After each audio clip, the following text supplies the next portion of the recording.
Pemirsa, hari ini ratusan sekolah di tanah air kembali melakukan uji coba tahap 2 sekolah tatap muka. Setiap sekolah akan menjalani tahapan pelatihan untuk tatap muka dengan menerapkan protokol kesehatan ketat.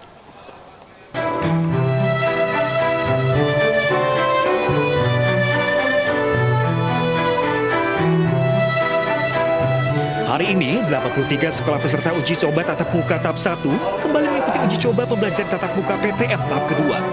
Di antaranya SD 08 Kenari, Jakarta Pusat.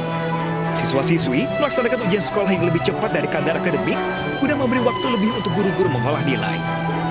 Uji coba PTM ini menggunakan sistem pembelajaran campuran, di mana sebagian dilakukan secara tatap muka dan sebagian lainnya secara daring.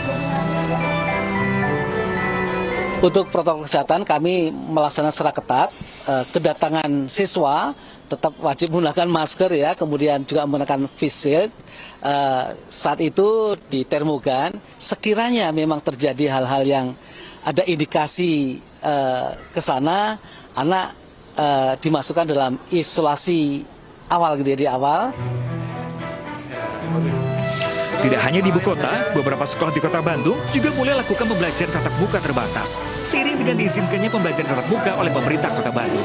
Seperti di SMP Tunas Unggul di Kecamatan Mandala Jati, Bandung, Jawa Barat. Dari 240 orang lebih siswa yang terdaftar, hanya sekitar 25 orang yang mengikuti pembelajaran tatap muka. Sementara sisanya tetap mengikuti pembelajaran secara daring. Sebelumnya, Komisi Perlindungan Anak Indonesia telah lakukan pemantauan penyiapan opsi pembelajaran tatap muka pada bulan Juli lalu di sejumlah daerah di Indonesia. KPAI juga lakukan pengawasan ketersediaan standar operasional prosedur. Namun KPAI mengakui bahwa tidak semua provinsi bisa terawasi. Komisioner KPAI berharap tidak ada pihak sekolah yang ngotot menyelenggarakan PTM jika tidak siap. Diapresiasi karena kematian anak akibat COVID kan sudah sangat tinggi gitu ya, dan Indonesia ini udah tertinggi se-Asia Pasifik nih dari kasus yang kena COVID kemudian meninggal gitu. Tapi yang sulit adalah kalau dia ngotot untuk buka padahal belum siap, nah itu kan yang berbahaya. Atau dia ngotot buka padahal positivity rate-nya sangat tinggi di daerah itu dan bahaya untuk anak-anak. Nah, KPAI menambahkan peran pemerintah daerah sangat penting untuk mengizinkan atau tidak suatu sekolah menerapkan PTM.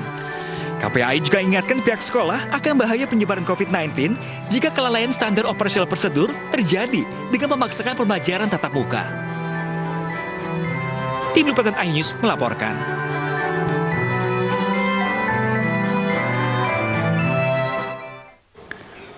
Bagaimana uji coba sekolah tatap muka tahap 2? Sudah ada rekan Camar Haenda di SDN Cideng 7 Jakarta dan rekan Desi Juliani di SMP Tunas Unggul Bandung, Jawa Barat. Selamat siang rekan-rekan.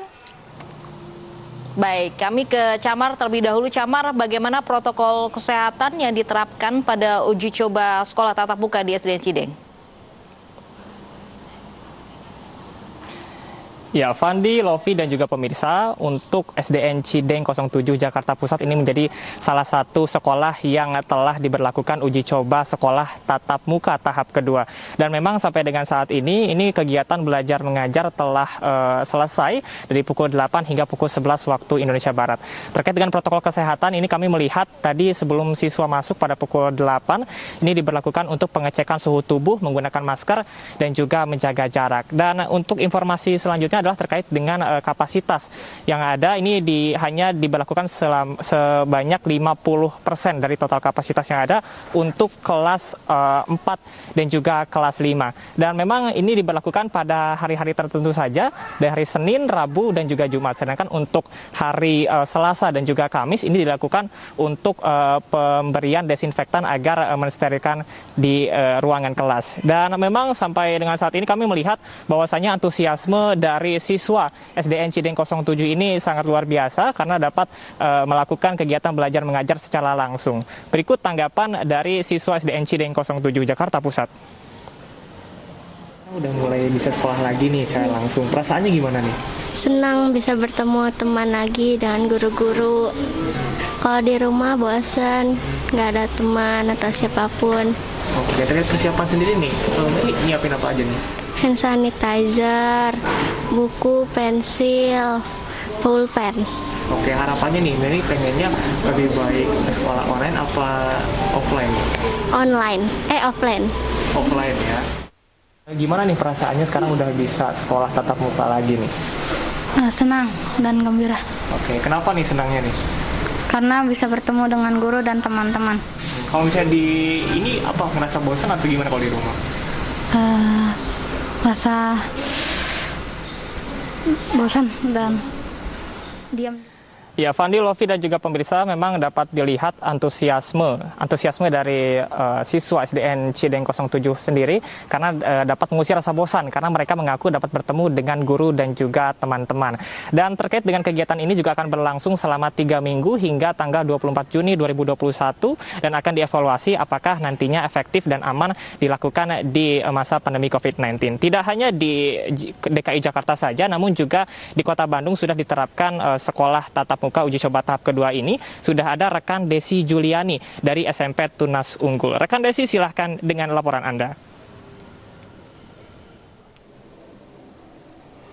Ya, terima kasih Camar dari SDN Cideng 7 Jakarta. Sama seperti Jakarta, hari ini juga sejumlah sekolah di Kota Bandung menggelar simulasi pembelajaran tatap muka terbatas dan salah satunya adalah di SMP Tunas Unggul. Protokol kesehatan ini sudah diberlakukan secara ketat oleh pihak sekolah mulai dari sanitasi, kemudian juga jarak dan juga durasi. Hari ini untuk pembelajaran tatap muka sendiri diikuti oleh siswa kelas 7 dan 8. Satu kelasnya hanya diisi oleh 5 orang siswa. Dan biasanya ini ruangan kelas yang digunakan untuk kelas 7 dan 8 ini ada 8 ruang kelas, namun hari ini pada simulasi hanya 4 ruangan saja yang digunakan. Dan untuk mengetahui seperti apa lebih lengkapnya lagi terkait dengan simulasi pembelajaran tatap muka di SMP Tunas Unggul, sudah hadir bersama saya Ibu Rangga selaku Kepala SMP Tunas Unggul. Selamat siang Ibu Rangga, apa kabar? Selamat siang Ibu. Selamat siang, kabar baik Teh. Baik ya. Ibu, boleh diceritakan ini bagaimana pelaksanaan dari simulasi PTM hari pertama Bu Rangga? Ya, untuk hari pertama sendiri alhamdulillah semuanya berjalan relatif lancar ya. Dari 176 orang tua yang mengisi kuesioner dari level 7 dan 8, 100 orang tua mengizinkan anaknya untuk hadir di sekolah mengikuti PTM terbatas kami. Dan kami bagi menjadi 5 hari, jadi total seharinya ada 20 anak yang datang ke sekolah dari level 7 dan 8 gitu. Untuk protokol kesehatan pastinya kita sudah jalankan sedemikian rupa ya, karena kita mempunyai daftar checklist dari Diknas, sudah sesuai dengan Monef dari Dinas Kesehatan, dari Satgas Kecamatan maupun Kelurahan. Seperti Selain daftar checklist yang sudah diberikan oleh Dinas Pendidikan, ada aturan khusus nggak sih yang diterapkan dari SMP Tunas Unggul ini sendiri, Bu Rangga? Ya, untuk aturan sendiri pastinya untuk yang antar jemput anak-anak yang mengikuti PTM di sekolah itu harus dari keluarga yang satu rumah gitu, karena kita sama-sama saling menjaga gitu ya untuk kondisi anak-anak, kesehatan anak-anak sendiri gitu. Terus untuk pembelajaran sendiri hanya dilakukan selama 3 jam di sekolah gitu. Dimulai dari pukul 7 sampai pukul 10. Kebetulan hari 1 minggu ke depan kita ada PAT, penilaian akhir tahun gitu ya. Jadi untuk anak-anak hanya dibatasi selama 3 jam pembelajaran saja. Baik, terima kasih Bu Rangga atas informasinya. Ya, Fandi dan Lofi, rencananya untuk simulasi pembelajaran tatap muka terbatas ini akan digelar sampai dengan 18 Juni mendatang. Kemudian langkah selanjutnya apa yang akan diambil? Tinggal menunggu hasil evaluasi dari simulasi pembelajaran tatap muka yang digelar 7 Juni hingga nanti 18 Juni mendatang. Fandi, Lofi. Baik, yang jadi PR untuk setiap yang datang ke sekolah adalah menjaga protokol kesehatan. Tentunya terima kasih Desi Juliani dari Bandung dan juga sebelumnya ada Cak Marhainda dari Cideng, Jakarta Pusat.